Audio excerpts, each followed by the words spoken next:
早在2007年之前就已經有機器美甲，好多同學、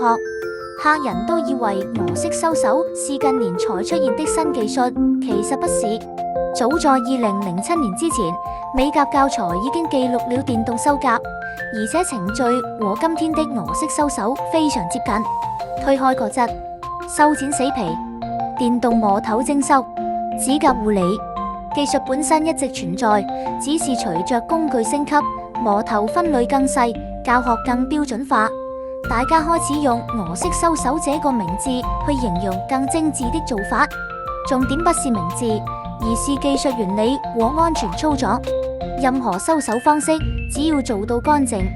安全、持久，就是好技術。